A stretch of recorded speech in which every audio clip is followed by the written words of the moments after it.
on! We are here today to talk about, review, recap, all that fun stuff. Burn the Stage, episode 6. If you haven't been following along with Burn the Stage, it's a BTS YouTube Red documentary that follows them on their Wings World Tour.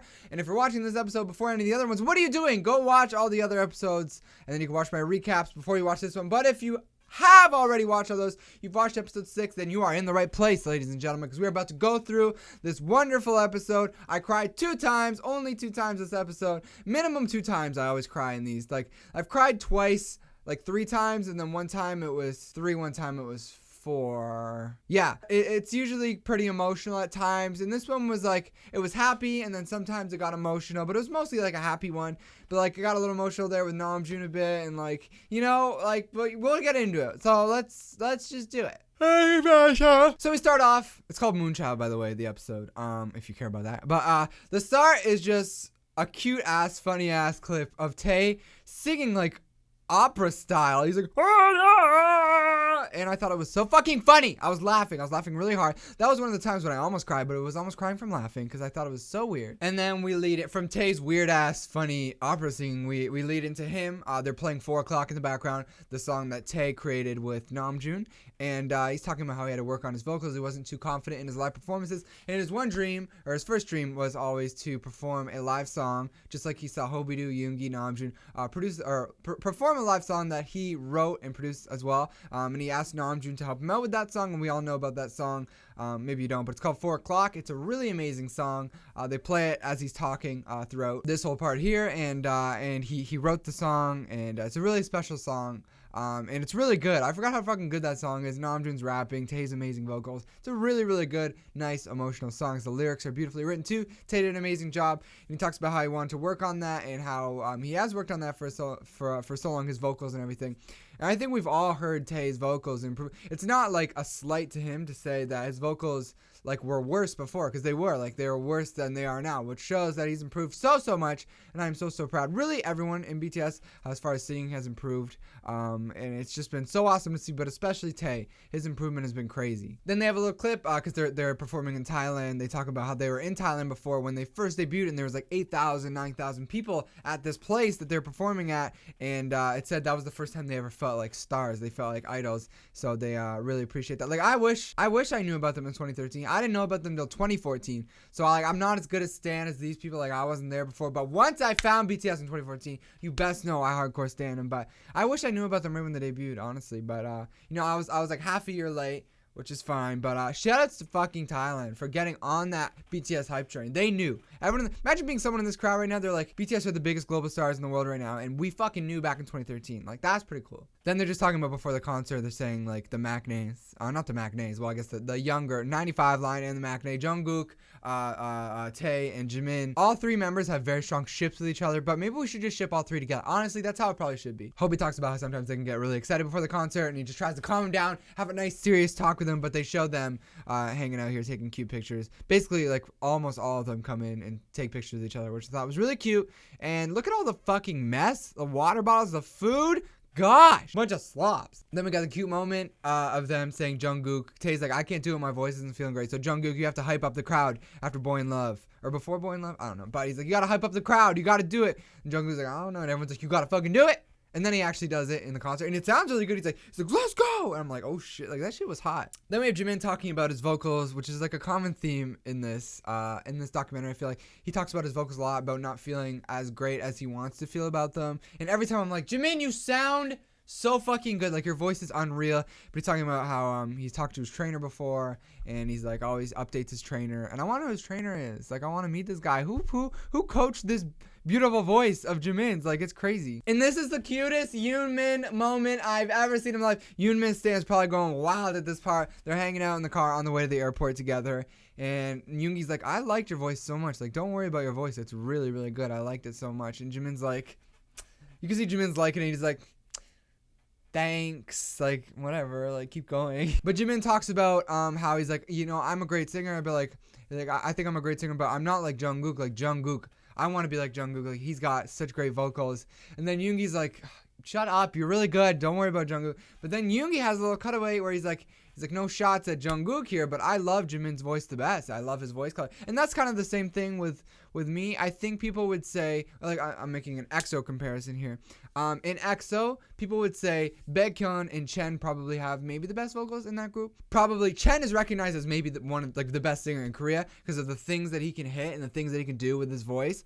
But as amazing as Chen's voice is, I like Baekhyun's voice a little more just because I love his voice color, like a bit more. Just his voice sounds, just the way it comes off, it just sounds better to me. That's not to say that like Chen isn't a more technically better singer, which is kind of how Jimin feels about Jungkook. Like Jungkook might be a technically better singer. I mean, how Yoongi feels about Jimin.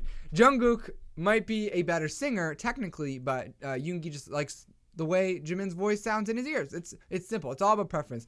Jimin, I fucking love Jimin's voice, and this made me so happy to see Yoongi, maybe give Jimin a lot more confidence in his voice. And then there's just a little part where all the members talk about how sometimes like they're after a bunch of concerts, they're in this routine of knowing how to do things, and sometimes they fall too much into a routine where they kind of relax a little too much, so they kind of aren't as energetic as they want to be, which I understand. Like when you do something so much, it's kind of like these videos every day that I do.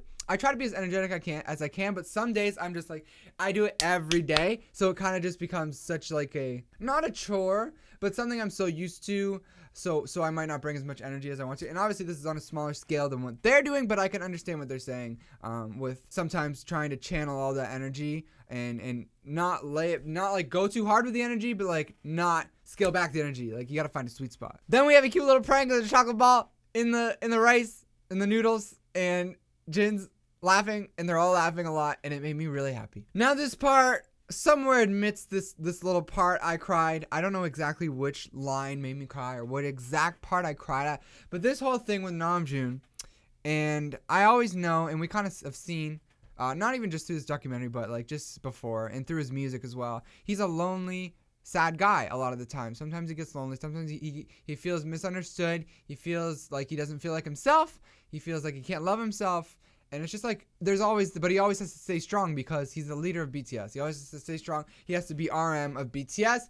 And he kind of talks here, talking about like his RM of BTS is different from Kim Namjoon, which is totally understandable. Not to make more comparisons to myself, but like the Cameron Phillip you see on camera, yeah, pretty much this is me. Like I'm pretty authentic, but I'm not acting as I do on camera. Like I don't act the same way in real life. Like I'm a lot more really laid back. I'm probably too laid back. A lot of people always think I'm upset or sad, and they think like I don't care about anything, and they like that is something that I've always tried to improve in my life, because when I'm not on camera, I'm too laid back a lot of the times. Where people think I'm just like fucking pissed off or sad.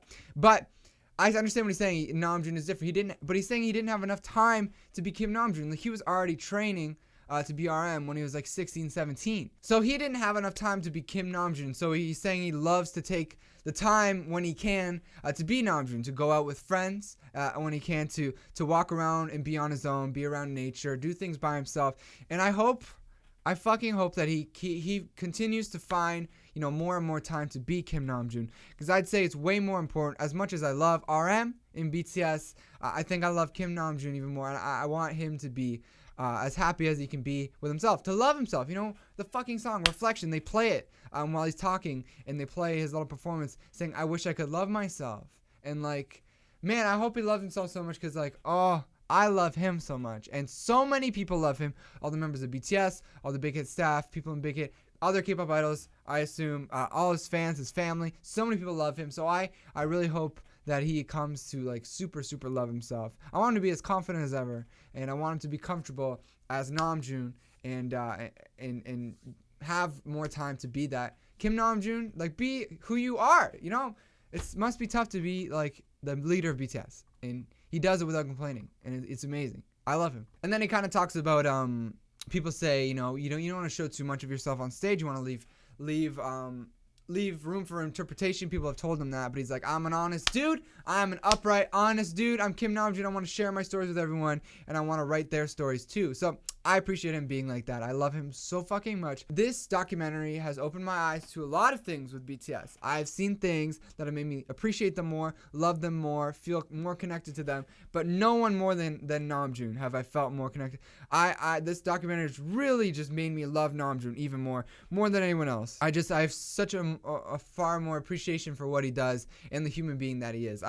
He's brilliant. I love him. Then we have NAMJOON once again being a fucking saint. He's hurt. I think it's his leg that's hurt, and he's like, it's so painful. And they're like, you can take a break. We don't have to do this. You don't have to. It's all good. And then he's like, no, there's 2 songs left. I'll tough it out. Fuck it. I'm gonna do it. And then he goes out. He performs. He's smiling. He's waving to everyone. He's being perfectly amazing, nice RM. And then I thought, that's really beautiful and nice, but I kind of felt a little sad because I was like, what is NAMJOON thinking when he's waving to the fans? Is he upset? Is he sad? Is he in pain? It just, man, he's so strong and tough and beautiful and just such a kind person. And he's so, I love him so much. Oh no, this is where I cried. I was like kind of tearing up before, but when they show NAMJOON slow motion waving at everyone and he's saying, I wish I could love myself. And then the fan chants, Kim NAMJOON, Sarane. Like, that was so amazing. Like, I think that must have made him feel so special. But, like, just hearing all those armies screaming